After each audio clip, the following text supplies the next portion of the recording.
Buzz, let's go a little bit in a different direction. If you weren't coaching now, what would you suspect that you'd be doing?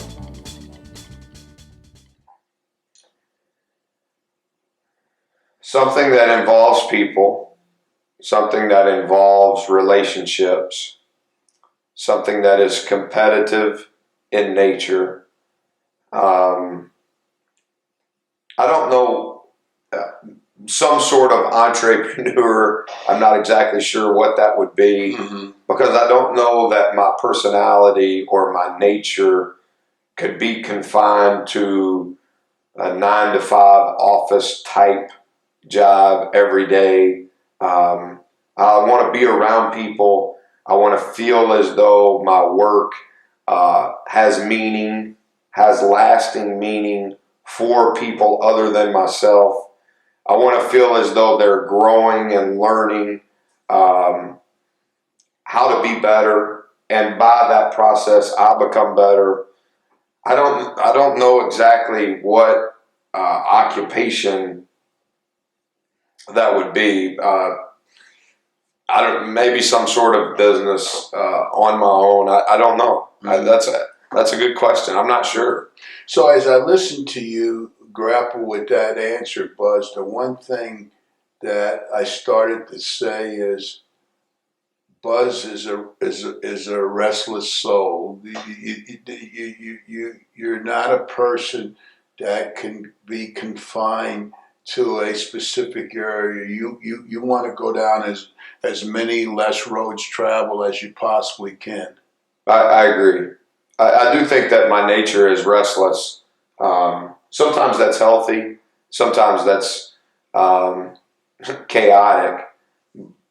But I can't do the same thing over and over unless within that discipline of whatever it is that I'm doing it over and over, I feel that by the repetitiveness of it, that I'm going to grow, that I'm going to achieve, that in that repetition, I'm bringing others and helping others. I struggle. You mentioned young coaches. It's amazing to me that one of the first things that I asked for when I got this job was the ability to always have a graduate assistant, because I was never able to be a graduate assistant, even though in your generation of coaching, there were always GAs. I was able to go immediately from college to coaching. And it was the bottom spot, restricted earnings, and all of those things. But when you think of entry-level jobs in our industry, you think of GAs. And I asked our president at Marquette, could I always have 2 GAs? Because I wanted to see, for me, if each year as I hired a new GA, and he was here 2 years to get his graduate work done, what was he when he came here? What was his skill set? Who was he? And where could he go? And one thing that I've learned about myself in just that, not in all the other positions that I have to be accountable for, I can see the restlessness in me at 40 years old when I'm talking to those kids when they're 22 and 23. And I don't know if that's necessarily good, and I'm not necessarily saying it's bad. I just think that it's just my nature. Similar to your first question, who you know me to be in comparison to the people that know you that are asking about me, I think it's 2 different people.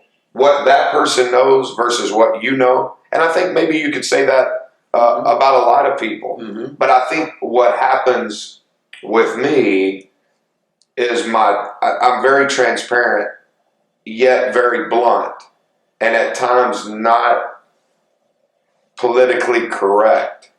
And sometimes your wires get crossed if you're a third party and you don't have access to me, maybe you can misconstrue who I am. I get letters daily. I've responded to every email.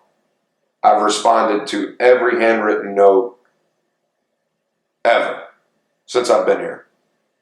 And I've done it throughout my career. The angry ones, the ones that say I can't coach, the ones that say I can coach, whatever it is about, I've responded. And many of them are, I'm working my way up, thanks for your inspiration, et cetera, et cetera, et cetera. And it's always ironic to me, Coach Rav, the ones that have consistency in that. My relationship with you goes back over a decade now. But even between you and I, as I have, if you want to say, grown in the profession, our relationship has never changed. But the reason why, I think, is the consistency at how it all started and how it's grown. And so from a repetitiveness, there are things in my life that are very consistent. But other than those things, I do think that it's somewhat chaotic. But is that restless? In some ways, yes. In some ways, maybe it's not.